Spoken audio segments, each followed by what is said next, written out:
Scripture reading this morning comes from the Gospel of Matthew, chapter 14, verses 14 through 21. When he came ashore, he saw a large crowd and felt compassion for them and healed their sick. Now, when it was evening, the disciples came to him and said, "This place is secluded, and the hour is already past to eat. Send the crowds away, so that they may go into the villages and buy food for themselves." But Jesus said to them, "They do not need to go. You give them something to eat." And they said to him, "We have nothing here except 5 loaves and 2 fish." He said, "Bring them here to me." And he ordered the crowds to sit down on the grass. And he took the 5 loaves and the 2 fish, and he looked up toward heaven. He blessed the food, and breaking the bread, he gave them to his disciples, and the disciples gave them to the crowds, and they all ate and were satisfied. And they picked up what was left over of the broken pieces, 12 basketfuls. There were about 5,000 men who ate, besides women and children. This is the word of God for the people of God. Thanks be to God.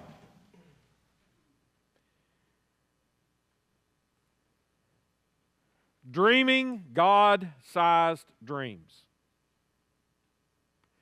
Do you ever just sit and daydream? Were you a daydreamer when you were younger?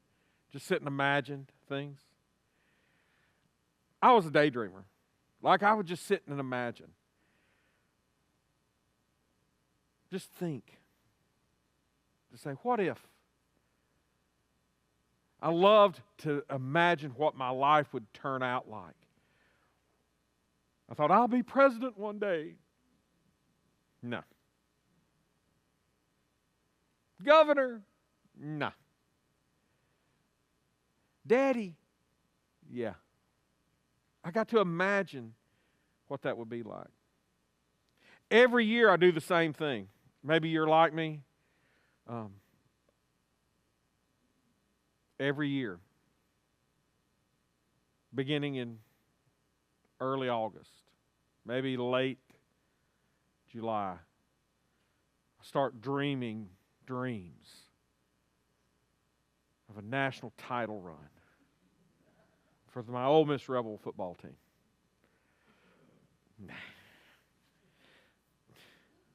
Yeah, occasionally.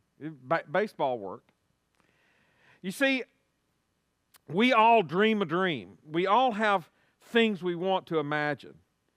We are constrained, though, I think, by our own lack of imagination. What does it mean to dream God-sized dreams? For me and you, what does that look like? In this circumstance, the disciples who had been journeying with Christ, who had seen him heal people and raise the dead, these people that went with Jesus when he said, y'all feed them, they couldn't imagine what God was calling them to do. Right? They just couldn't imagine, there's not enough food here. We can't do this. There's not enough resources. We really can't do that. We got 5 loaves and 2 fishes. 5 loaves and 2 fishes. 5 and 2. And they couldn't imagine, how do you take that and feed everybody? In this circumstance, the disciples' vision was not as big as God's vision. They couldn't see him doing this miracle.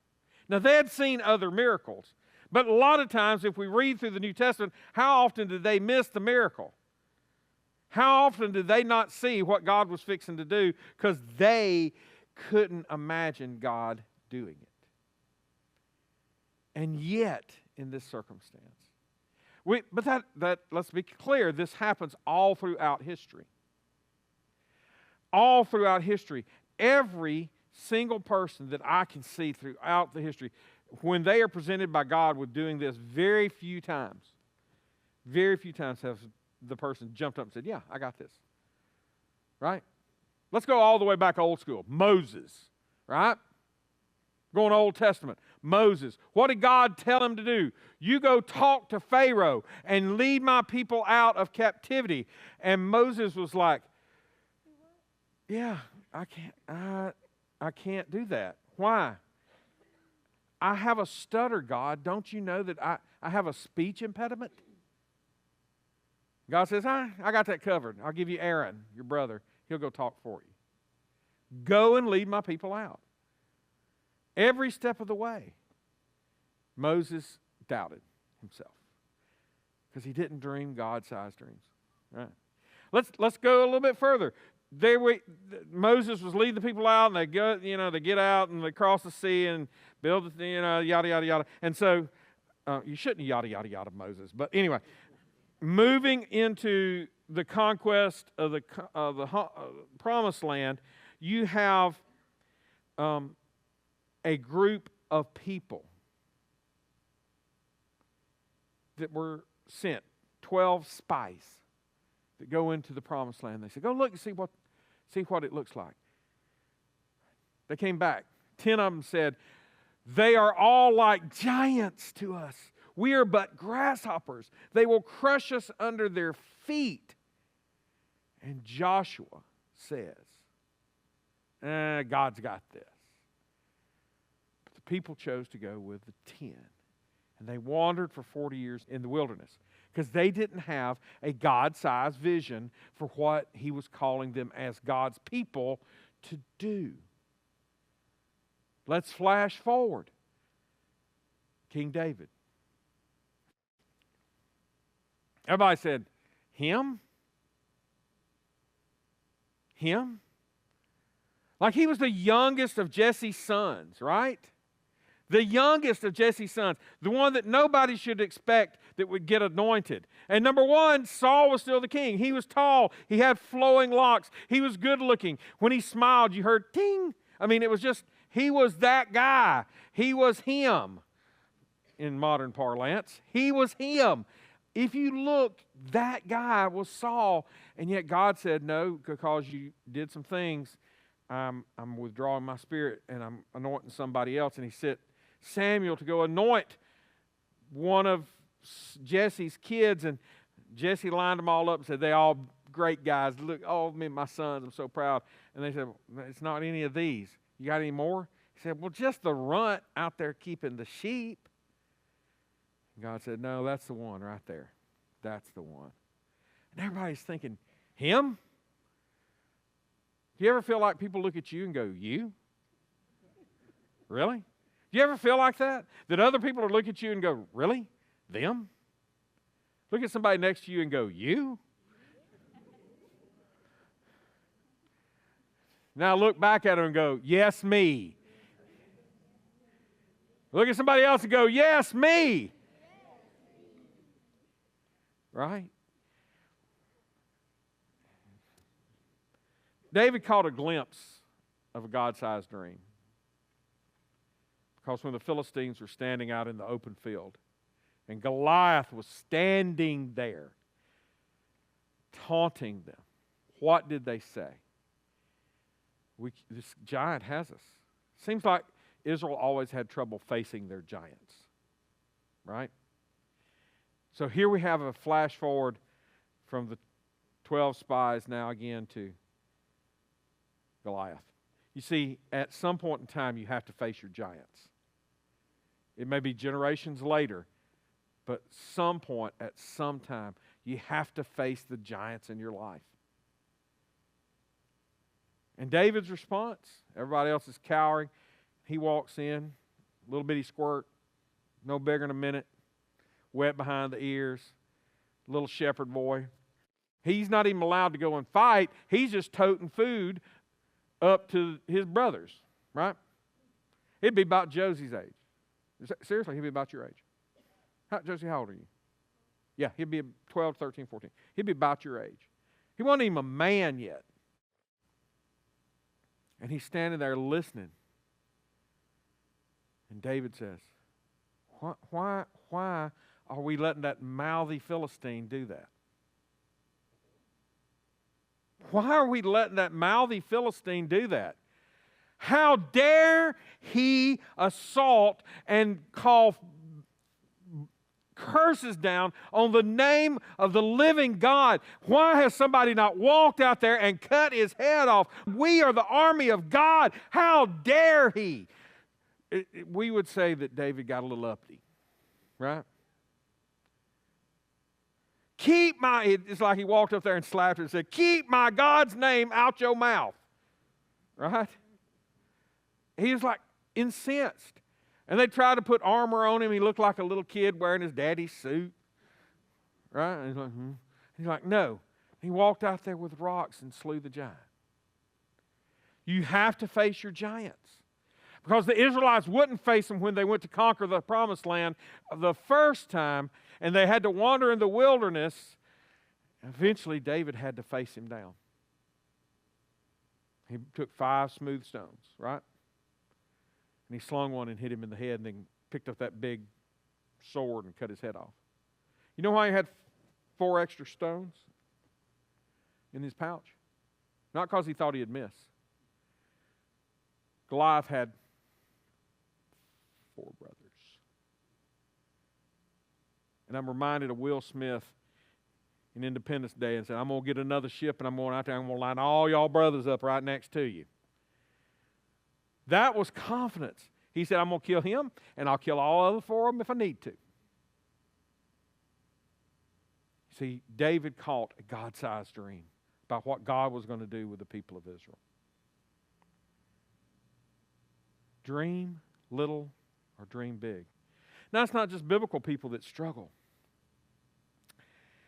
If we look back in early church father history, right? It's filled with people you would never expect. Paul, look at somebody and go, Paul? Because really, Paul is the worst of the worst. He was a student of one of the greatest rabbis that ever lived, Gamaliel. He is so famous that we still know the name of Paul's teacher, Gamaliel, who has written much of what is considered canon by modern Jewish scholars. Still, people read the writings of Gamaliel. And Paul is he's the Jewiest of the Jews. Can you say that? He's the Jewiest of the Jews. Like he is a Jew's Jew. Like he is it on a stick, right? With a jalapeno, right? He is all of that. And he's persecuting the Christians. As a matter of fact, when Stephen was stoned, he was standing there holding the coats. You might say that he was supporting the crowd. Now, there was no Facebook to bash him for doing that back then, but he was known as being a persecutor. And yet God took that guy, met him on the road to Damascus, and changed his life. And said, you go be a minister for me. I will teach you myself. And he went into the wilderness and was taught by God himself. And he stood up to Peter and stood before the council. He stood and presented the gospel at Mars Hill and said, you see that statue that you worship, that unknown God? Let me tell you about that unknown God. He is Jesus, and he's not unknown. He is the one, the only God whom we serve. And he proclaimed God until his head was taken off in Rome. Do you think that was in his imaginings of his life? Anywhere? Anywhere? It wasn't. Not just him. There's a guy most of you may know named Martin Luther. Y'all ever heard of Martin Luther? Started a little church called the Lutheran Church. Stirred up a little thing called the Protestant Reformation of Rome. Made it a big deal. Pope called him a wild boar tearing up the gardens of the Lord. He was hated. I'm not saying he's a nice guy. You read about him, not so nice a guy.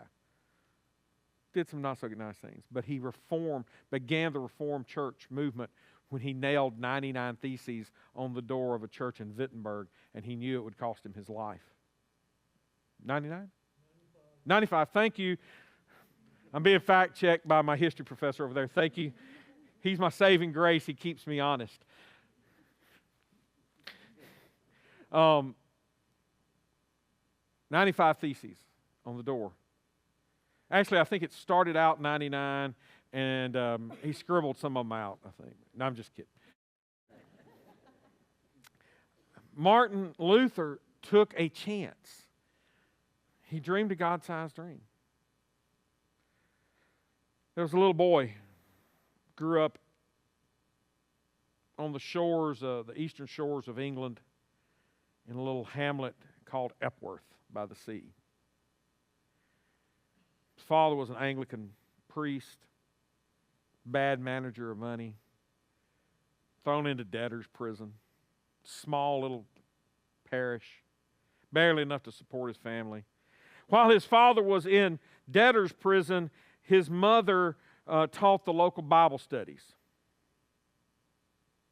It would be like she was leading the church. She would do these Bible studies out of the back of her house, but she wasn't really Anglican. She was Puritan. Her father was a Puritan minister. They had a house fire. This little boy had a lot of brothers and sisters, and he nearly died in the house fire. And he was saved at the last minute. He often called it being like a hot flaming brand being plucked from the fire. He went on to go to Oxford and study there, and he met a bunch of friends, and they got really serious about their faith, and they really wanted to be holy, and they were really very committed to it, and they wanted to be holy, and they fasted, and they prayed, and they tried to hold on to this idea, I can be perfect, I can perfect myself, and one of them died fasting.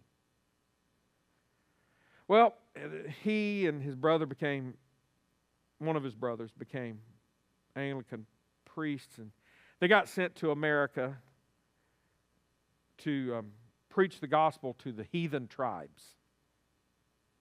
And, failed bitterly. I mean, bitterly failed. Like, awful, like, worst case scenario. I'll put it like this. It's not a good idea when you're dating or when you have intentions, let me say it the way they would have said it, when you have intentions towards the governor's daughter and you don't do enough with it, and so she moves on to another guy who does have intentions for it, is following forward with it, and she gets engaged, and her fiancé come to your church, and you refuse to serve them communion, which intimates that they're being intimate. And you have slandered them. It's not a good idea to do that, because then you know what happens? The governor, it's good to be the governor, sets out an arrest warrant for you, wanted, dead, or alive. So you have to flee back to England. An embarrassment, a failure, broke.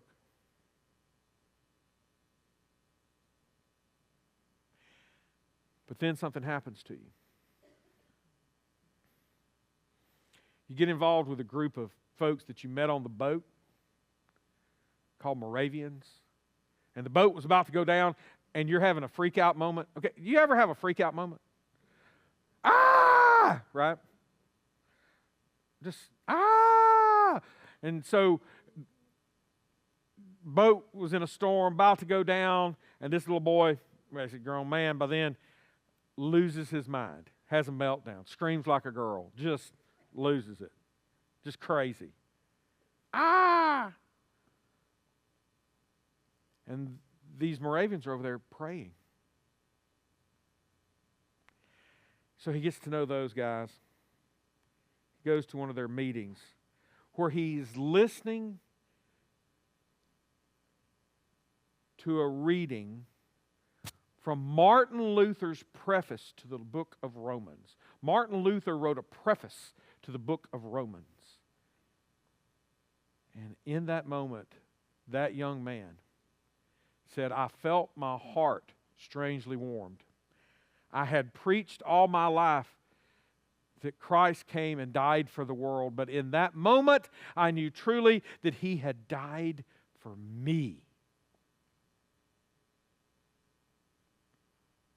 His name was John Wesley. And he and his brother began one of the most powerful movements in Christianity. That's their first Great Awakening in England, happening before our American Revolution. That first Great Awakening in America, in England, single-handedly prevented England from having to go through a French-style revolution. It's birthed a church. Actually, many churches. There are some 38 denominations today that draw their roots back to Wesley, including movement groups like the Salvation Army.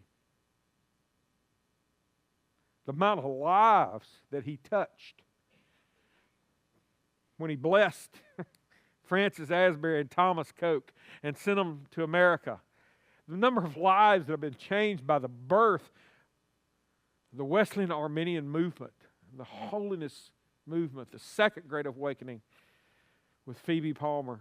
People you wouldn't expect. You see, Wesley could not have imagined what would have happened. He could not have imagined the church that God would read through him. He couldn't imagine what God would do in him, through him.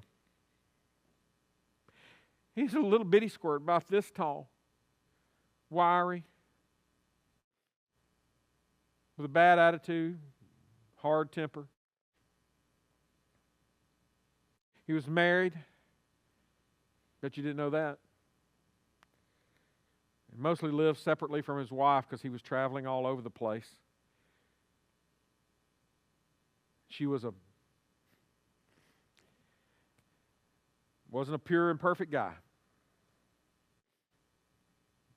He could be rough around the edges. And he and his brother birthed a revolution, of which you and I are sitting in one of the churches that is a successor to that.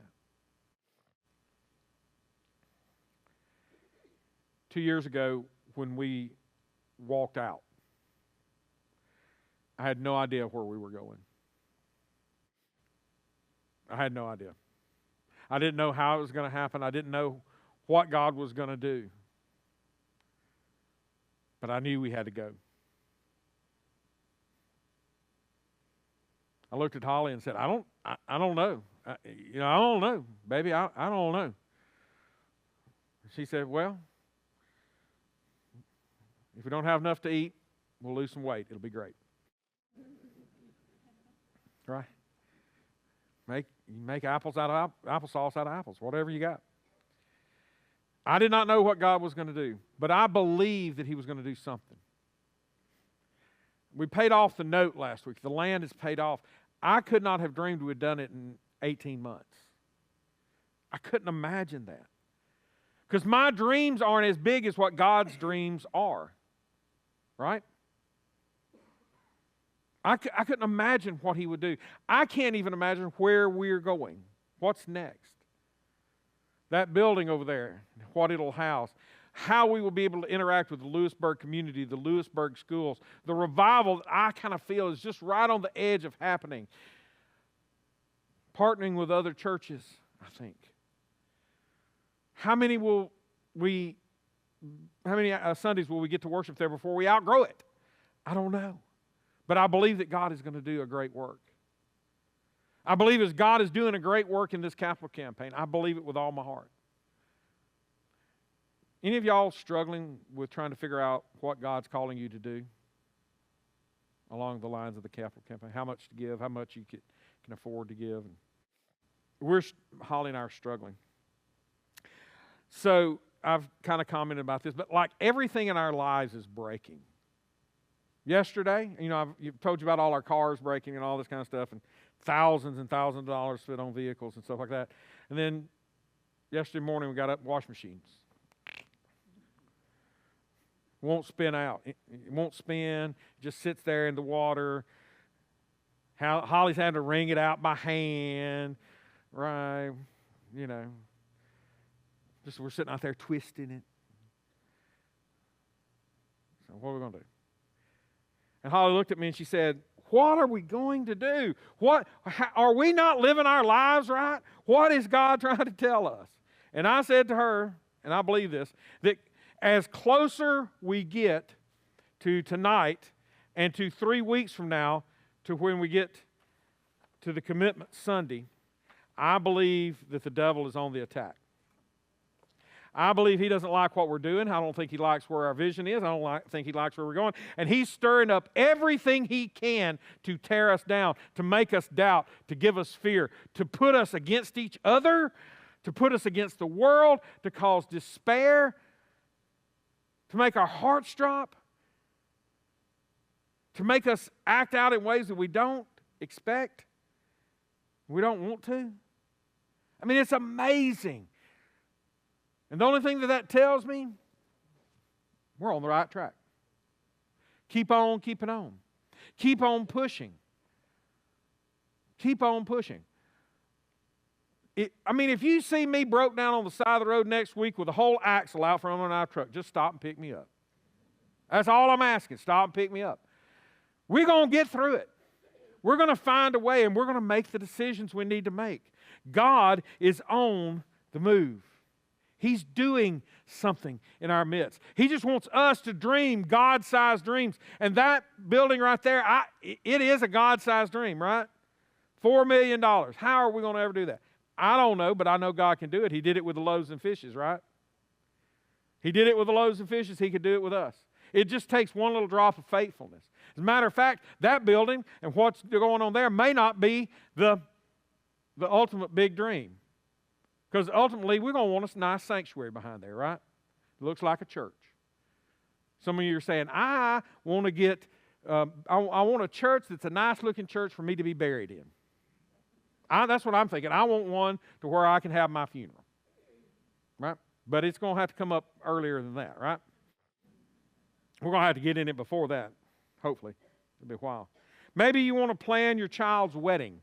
Maybe you want to celebrate a family event. Maybe you just want to look out and see thousands of people in worship.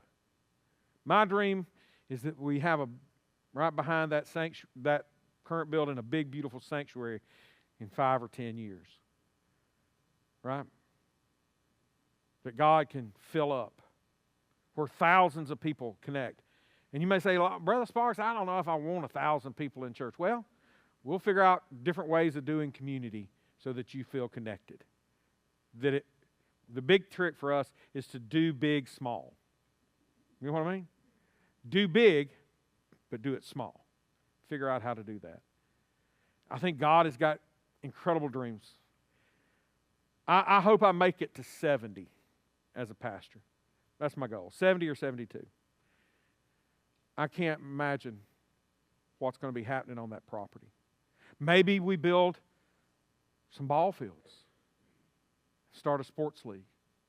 Maybe we partner with a healthcare organization and plant and drop in a wellness center. Maybe we birth a daycare. Maybe we do whatever, right? Maybe we build a village for adults with autism where they can live safe and have a community center right in the middle of it for special needs. I don't know.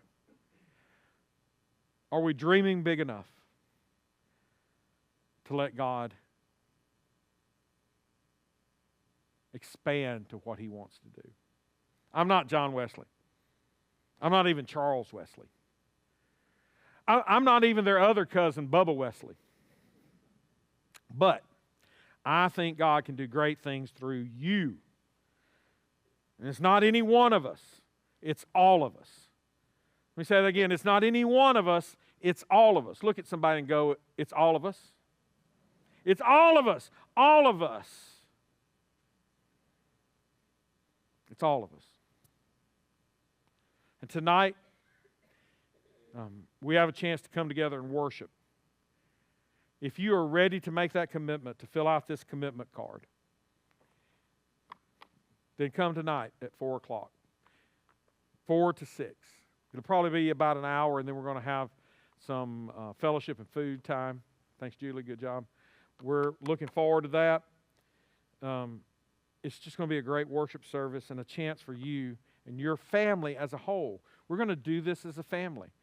We're going to serve communion, and you're going to have a chance to come as a family, receive communion, pray over your card, and then drop it in a basket. This is advanced commitment. If you're not ready, it's okay. If you want to come tonight and worship with us but not drop anything in the box, that's fine. Just come and worship. It'll be okay. If you're a youth or a child, we want you to be a part of it with your parents. Children and youth, come and pray with your parents. And all of you do this as a family. We will have special youth and children commitment cards for Commitment Sunday in 3 weeks, right? Yeah. In 3 weeks, we'll have youth and children's cards for you. But this Sunday night, we just invite you to come and participate with your parents because it is important. Why is it important? It is important because if we are to do what God says and allow Him a chance to bless us, we have to actually show up with the 5 loaves and 2 fish, right? What would have happened if that little boy had snuck off and just ate his lunch by himself? Right? We have to show up with what little we have, that 5 loaves and 2 fish, and offer it to Him. It is vital because we have this window of opportunity to do what God is calling us to do. I'll be there, and I'm going to be dropping one in faith. My family will be doing this together. Our leadership team will be here, and they will be leading by example. Now, how do you fill out the card? So, we have a video that we could have played for it, but I kind of called an audible this morning. I just want to walk you through it. If you got your commitment cards out, if you don't have them, I'll just explain it to you.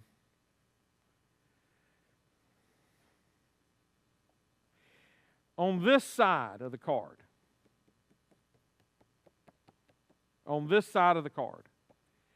it says, what I/we currently give in 1 year. If you don't know that, estimate. If you don't know how much you give in a year, estimate. But we send giving statements every year, right? Every quarter, I think. And you get a giving statement at the end of the year, you have something you can turn in for your taxes or not. But we try to keep up with that for you if you give it in a manner in which we can track it. Check, online giving, something. Place that right here. Write that down right there. And then you will double that to get to the 2 years of the campaign. 2 years of the campaign. Then that's the second line. Then the third line down is where you put what you want to give over and above that. What is God calling you to give over and above? Whatever that is. That's your over and above giving. For the next 2 years, I will give, let's say I give $10 a year, right? And so if I double it, that'll be $20. And I think God is calling me to go another 20. So over 2 years, I will give $40. See where I'm going? Double your annual giving, and then what do you feel God calling you to do for the 2 years of the campaign? And then if you have gifts or stored resources that you want to donate, maybe it's on Celebration Sunday over in December, maybe you just want to go ahead and do it, maybe it's stocks, bonds, cattle, rice futures, whatever it is, you can put it right there. And then you total that down at the bottom. And don't forget to put your name on it so that we can track it. Down on the bottom it says your name, email, and phone number. And please, I'm going to say this. This is for me. I'm saying this to myself, because I know myself. So take this. If it hits with you, it's okay. But I'm saying this to Stephen Sparks. Write legibly, Stephen. Write legibly. Let me say that again. Write legibly. Because I don't sometimes. Right? Right. Right. All of us in the office struggle with our writing legibly. Everybody is invited tonight. But if you can't make it, it's okay. 3 weeks from now, we'll have Commitment Sunday. And we'll have an opportunity to come. Everybody that's going to come and drop one in tonight, we're going to ask you to drop one in again on Commitment Sunday. We're going to ask you to drop that same one back in. Maybe God will hit your heart and cause you to increase that number. Maybe God says, you're doing good. Stay right there. Either way, we've got these opportunities to set the pace. Tonight is a barometer, a pace setter, a chance to check in and see how we're doing. Our vision is to move into that building as soon as we can. That's what we call God doing. But we got to have the resources to do it. And the solution is we raise and commit ourselves. This is urgent. We want to break ground in 2026, and we want to inhabit in 2027. We want to break ground in 26, and we want to move in 27. I think we have that kind of window of opportunity, and we can do it. What's our action? Fill out a commitment card. Study each scripture each week. These week 1, week 2, week 3. I love this. I wish we could do this all the time as Sunday school classes where we don't all have to be working on the same one, but having this kind of curriculum would be awesome so that we are knowing what we're doing. Writing sermon notes, those kinds of things. This is what we need to be doing. If you haven't got a chance to plug in to a small group Sunday school class, you can still do it.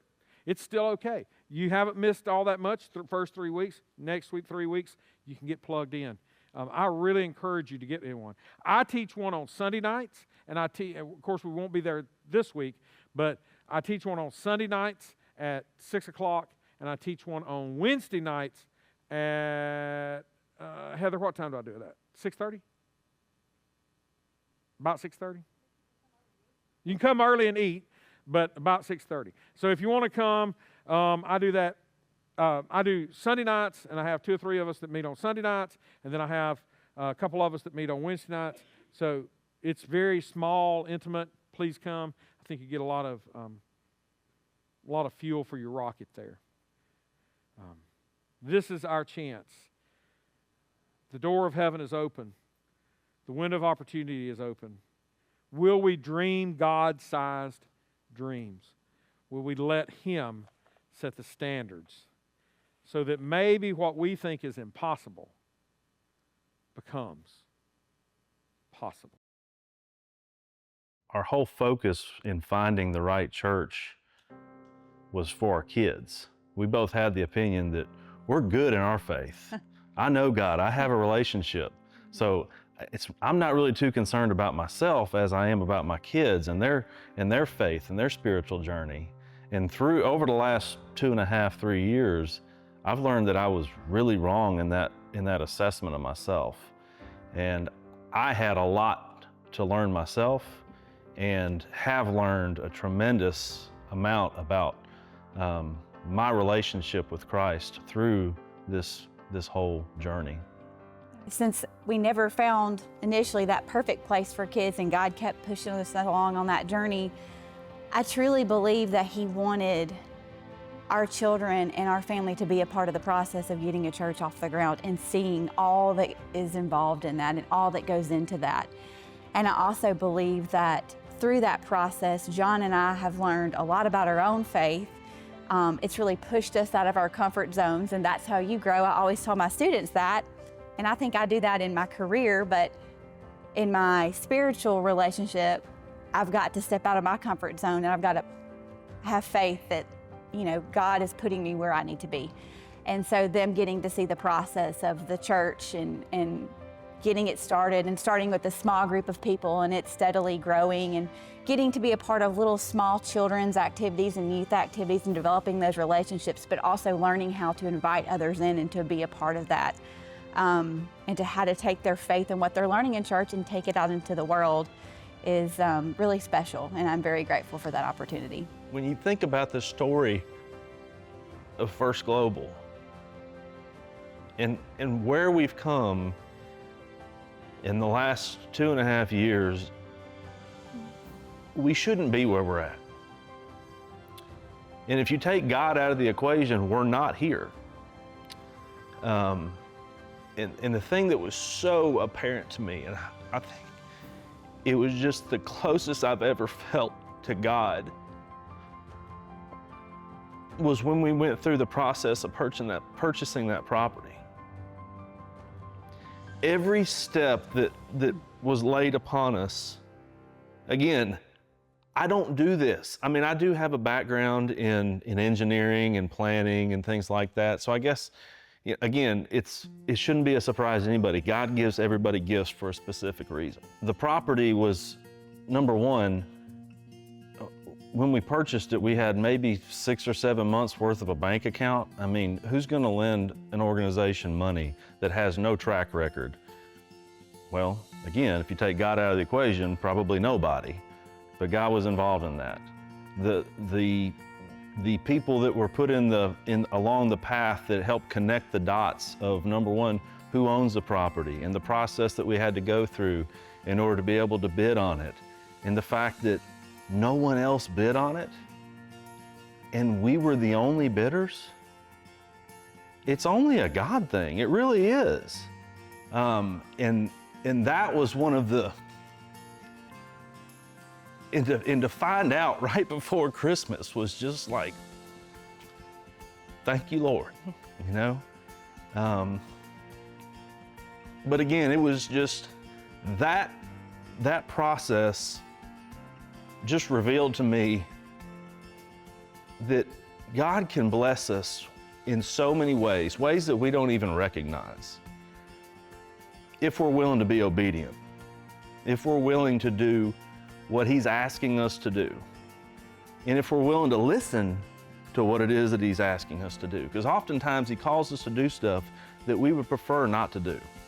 That was a pretty defining moment for me spiritually, to see what happens when you listen to God and when you're willing to do what it is that He's asking you to do, and when you're willing to take the time to listen what it is that He's trying to tell you. You start telling all the stories, and there's just coincidence over coincidence over coincidence over coincidence. And at some point you're like, maybe it's not a coincidence anymore. Maybe God has a plan. And maybe He's asking me to be part of it. And that's why these things are happening. So I think that was one of the most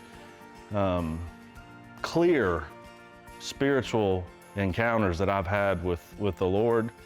And again, when you go from just believing in God to actually experiencing His goodness in your life, it changes who you are.